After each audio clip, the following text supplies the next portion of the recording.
Today we're checking out the new iPhone 16. Now if you chose the ultramarine color, just looking at the Apple website, I don't know about you, the photo they use on the website actually looks more purple than this, but let's open it up and see what it looks like. If you remember just a few years back of how thick the box used to be, now it's about half that thickness.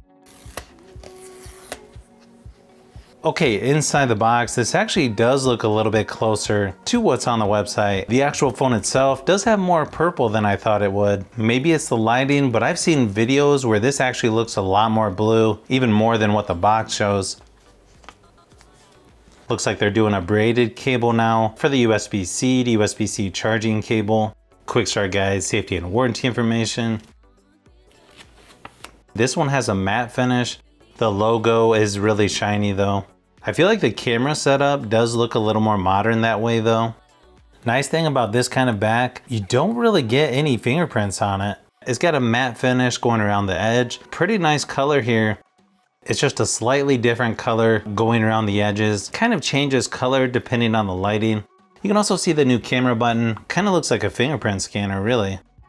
I also didn't realize the iPhone is thinner now. If you compare this to my iPhone 13, yeah, you can tell the difference. You can also see how far the cameras stick out there. It's also a little thinner than my Pixel 9 Pro. Now that I see the new camera setup on the iPhone, it makes me curious if Google knew about that, because now the shape they're using, it's somewhat similar, just turned sideways.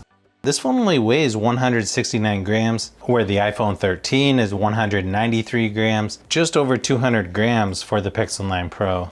Also, if you're looking at the official silicone case, you can see it's closer to the color that goes around the cameras. You'll also notice on the official silicone case where the new camera button is. Also kind of nice, it's got MagSafe charging.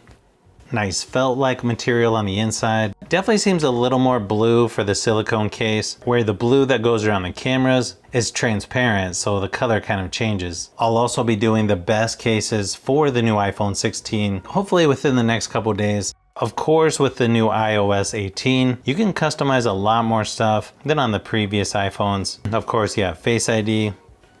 Plus, they've got Face ID with a mask. I do like that you got the action button on the left, which you can customize. And then you have the new camera control there on the side as well. But I gotta say, I'm liking that it feels a lot lighter now. And then obviously there's quite a few updates from some of the older iPhones. You've got the dynamic island now. I don't remember some of this stuff having different colors for the control center, but I don't know, maybe they did on the 15. You can now pretty much customize this to move stuff around, add more things down here. It just looks like it's a lot easier to customize this phone versus the previous iPhones. You can also power this off up in the corner now. I gotta admit, when I first saw the dynamic island, I thought it was kind of gimmicky, but now that you have this action button over on the side, I kind of wish they would do that for Android phones, really. It looks like it's using about 19 gigabytes of the 128 gigabytes available. I feel like that's pretty typical. Looks like there's a software update, so might as well go ahead and do that. Here's what the new lock screen looks like in case you're wondering. You've also got your shortcuts for media controls and quite a few other things here. Swipe to the right to get to the camera. Kind of interesting controls for the flash on here as well.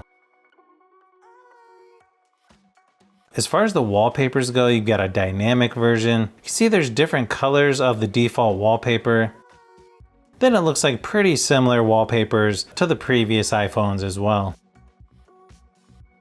Now, just looking at the Geekbench scores on here, I feel like that's some pretty impressive numbers, regardless of which phone you compare this to. For me, I don't even know if I would need the Pro version, because the base model usually has plenty of performance for what I would need it for. And of course, you can play games like PUBG Mobile and Asphalt 9 on here. The only thing I'm a little concerned about is sometimes this phone seems a little warm. Could be because I'm setting it up and downloading apps and that kind of stuff. So we'll have to keep an eye on that and see how it goes.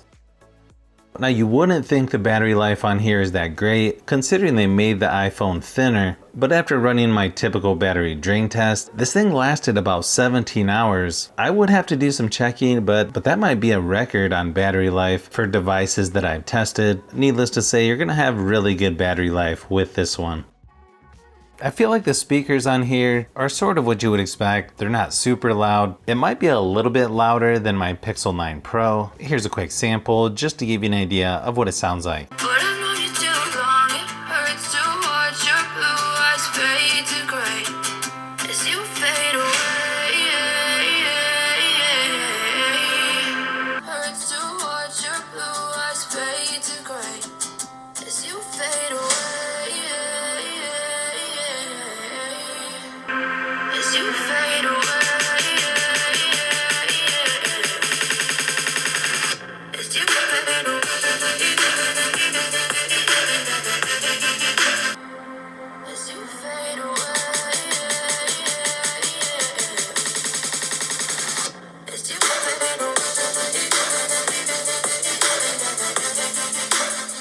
In the camera app, you've got time lapse, slow-mo, cinematic video,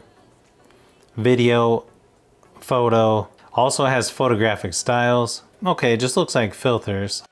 Then you also have portrait, spatial mode, which is recorded at 1080p resolution, 30 frames per second. Not sure if I would use that much. And of course, pano. Okay, it is kind of cool to have that camera button on the side. But to me, to have a physical button on a phone, I feel like the phone is gonna move too much when you push that. You can also shoot up to 4K resolution, 60 frames per second for video recording.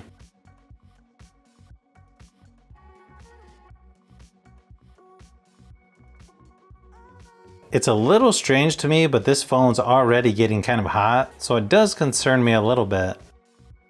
The one thing that is kind of nice about having a camera button on the side is you can just tap on it without unlocking your phone.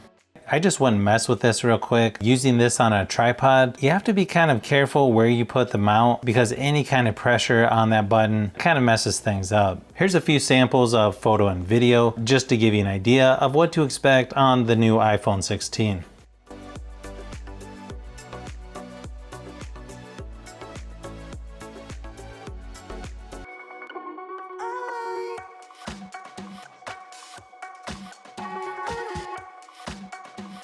Overall, the camera quality is really good, even on this base model iPhone. I feel like the portrait mode looks really nice as well. It seems pretty comparable to my Pixel 9 Pro. I may have to do a closer comparison, but so far I like what I'm seeing with the new iPhone 16, especially considering this is considered the base model. Like I said earlier, I'll do my iPhone 16 best cases video, hopefully in the next couple days, so keep an eye out for that one. Plus I have a lot more that I'm working on as well.